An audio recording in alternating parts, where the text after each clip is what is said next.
रूस की सीमा के भीतर तो नहीं, लेकिन रूस के सबसे भरोसेमंद मददगार को नाटो ने युद्ध का ट्रेलर दिखाया है। बेलारूस को नाटो ने गुरुवार को दहशत से भर दिया। बरसों से बेलारूस के शांत आसमान में एक ड्रोन की एंट्री हुई और वो ड्रोन राजधानी मिन्स्क की तरफ बढ़ने लगा। बेलारूस में धमाका तो टल गया, लेकिन मिन्स्क से लेकर क्रेमलिन युद्ध की चिंगारी से जबरदस्त हड़कंप मचा। पुतिन के आदेश पर न्यूक्लियर मिसाइलें तैनात कर दी गई। सैकड़ों सैनिकों को पोलैंड की सीमा पर भेजा गया। अब सवाल है कि क्या पुतिन नाटो की इस गुस्ताखी का जवाब देंगे? क्या पोलैंड और बेलारूस की सीमा से तीसरे विश्व युद्ध का आगाज तय हो चुका है?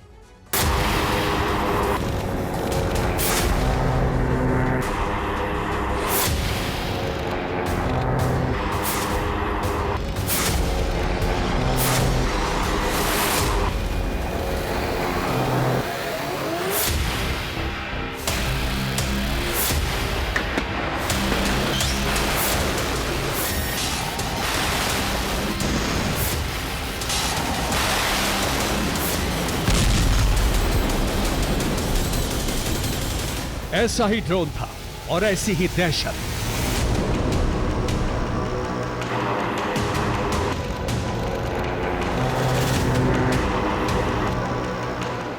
एयर डिफेंस से ऐसी ही मिसाइल चली और फिर आग के गोले में बदल गया हवा में उड़ता ड्रोन।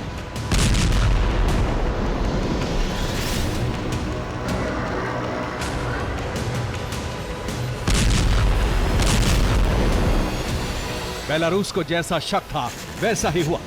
बेलारूस की आर्मी जिस अंदेशे से अलर्ट पर थी वो सतर्कता काम आई, नहीं तो मिन्स्क में होता ऐसा ही जोरदार धमाका। ड्रोन के रूट की जांच हुई तो मिन्स्क की नहीं बल्कि क्रेमलिन में भी हड़कंप मच गया।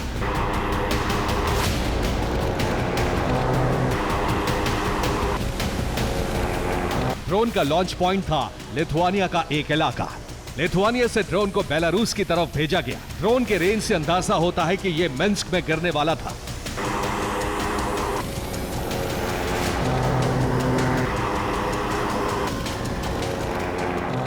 बेलारूस में हमले की कोशिश ने पुतिन को बेचैन कर दिया है, क्योंकि बेलारूस सिर्फ रूस का पड़ोसी नहीं बल्कि रूसी परमाणु हथियारों का नया ठिकाना भी है।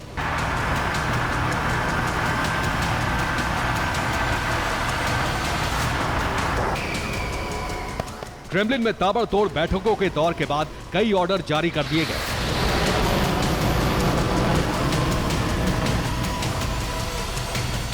बेलारूस पोलैंड की सीमा पर न्यूक्लियर फोर्स की तैनाती, पोलैंड की सीमा पर रूसी मिसाइलों की तैनाती, न्यूक्लियर वॉरहेड की मिसाइलें हमले के लिए तैयार कर दी गई।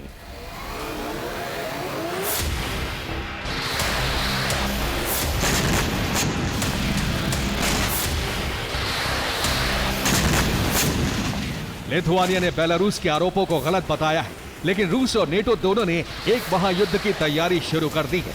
अंजाम क्या होगा कोई नहीं जानता।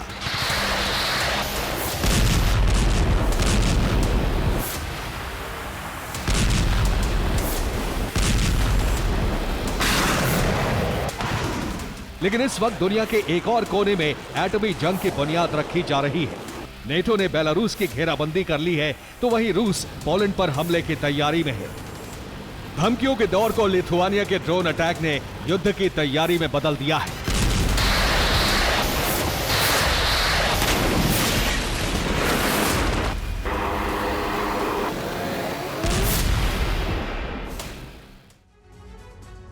बेलारूस में युद्ध जैसा माहौल है। सेना जंग के लिए तैयार है। रूस ने बेलारूस में दर्जनों परमाणु वॉरहेड की तैनाती कर रखी है। इसके अंदर मिसाइल भी मौजूद है, जिससे लंबी दूरी तक परमाणु हमला किया जा सकता है। इसके अलावा बेलारूस में रूस मिग-31 और सुखोई 24 फाइटर जेट्स की भी तैनाती है, जबकि दूसरी तरफ पोलैंड में न्यूक्लियर हथियार तो नहीं है, लेकिन बेस बनाने का काम पूरा हो चुका है। यहाँ अंडरग्राउंड बंकर तैयार हैं, जहां परमाणु हथियार रखे जा सकते हैं। एटमी हथियारों की सुरक्षा का भी पूरा इंतजाम है। अब सैनिकों की तैनाती देखिए। नाटो ने खास रणनीति के तहत यूक्रेन की तरफ से बेलारूस बॉर्डर पर बड़ी तैनाती करवाई है। यहाँ 1,20,000 सैनिक तैनात हैं, तो दूसरी ओर बेलारूस ने अपनी 2 खास बटालियन को पोलैंड की सीमा पर भेजा है और माना जा रहा है कि ये तैनाती नाटो से ड्रोन अटैक का बदला लेने के लिए है। नाटो ने रूस पर दबाव बनाने के लिए बेलारूस की घेराबंदी बहुत पहले कर दी थी। यहाँ लिथुआनिया से हमले की पूरी तैयारी है। पोलैंड में भी नाटो सैनिक और नाटो के हथियार मौजूद है। तो वहीं यूक्रेन से भी बेलारूस के खिलाफ मोर्चा खोला जा सकता है, क्योंकि यूक्रेन में सैनिकों की बड़ी तैनाती है।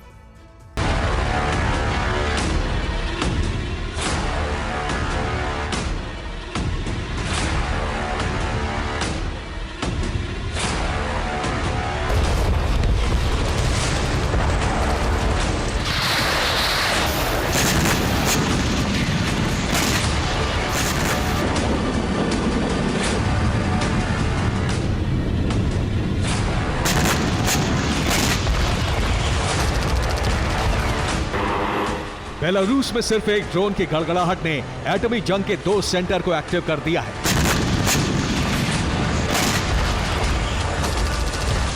सिर्फ 24 घंटे में पोलैंड और बेलारूस में जो हालात बने हैं वो एक बहुत बड़े इलाके के सर्वनाश का संकेत दे रहे हैं।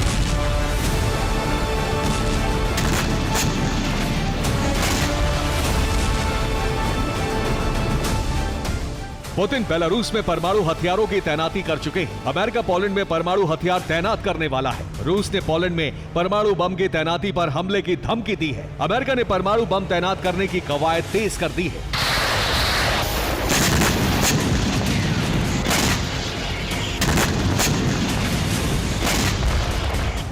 यानी बेलारूस हो या पोलैंड, दोनों देशों में होने वाला सिर्फ एक धमाका रूस और नेटो के लिए जंग से पीछे लौटने का हर विकल्प बंद कर देगा।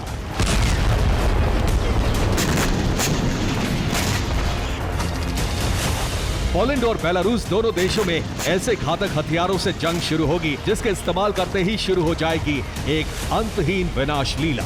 ऐसी आशंका क्यों है, रूस के इस रुख को आप जानकर समझ जाएंगे।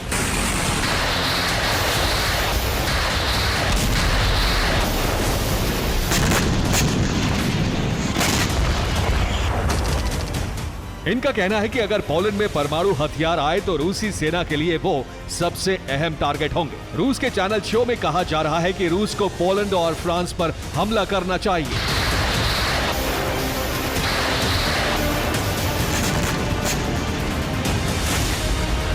रूस की इन्हीं धमकियों के बाद नेटो ने भी पोलैंड और बाल्टिक देशों में सेना को रवाना कर दिया है।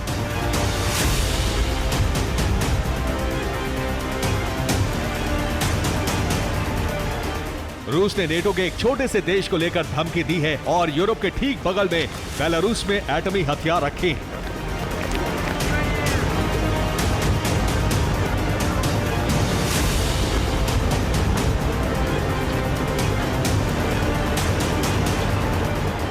अब न्यूक्लियर वेपन का इस्तेमाल चाहे रूस करे या अमेरिका या फिर कोई और देश, पहला धमाका एक ऐसी चिंगारी की तरह काम करेगा जो कई परमाणु धमाकों की वजह बनेगा।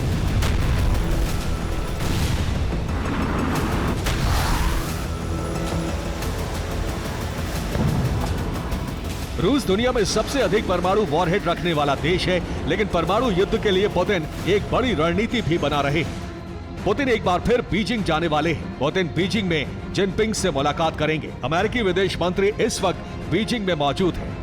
अमेरिका चीन रूस के गठजोड़ को कमजोर करने की कोशिश में है।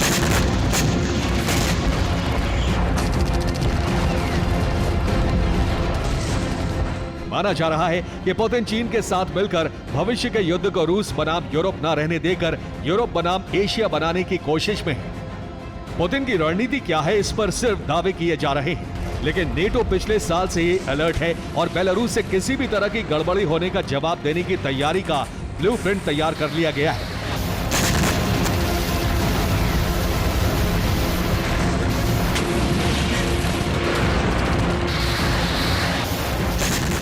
इसके तहत शक्तिशाली देशों को छोटे देशों की सुरक्षा की जिम्मेदारी सौंपी गई है।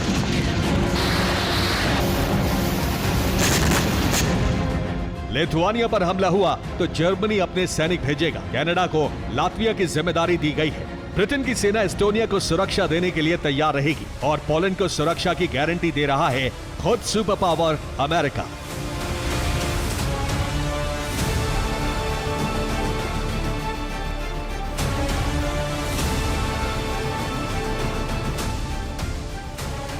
यानी पोलैंड हो या कोई भी बाल्टिक देश, अगर रूस या बेलारूस ने एक भी धमाका किया तो युद्ध रूस बनाम नेटो के बीच होगा।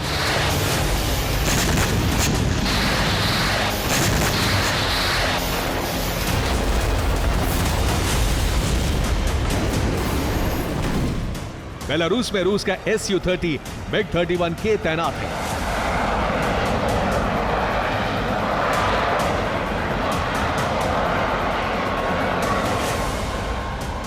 बेलारूस को पलटवार से बचाने के लिए रूस ने यहां एयर डिफेंस सिस्टम S-400 को बहुत पहले ही तैनात कर दिया था।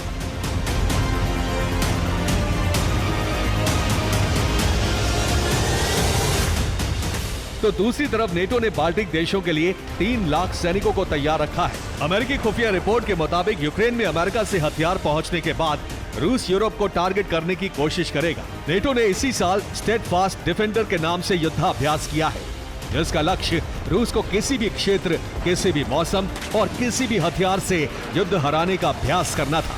Bureau report, TV9 Bharatvarsh.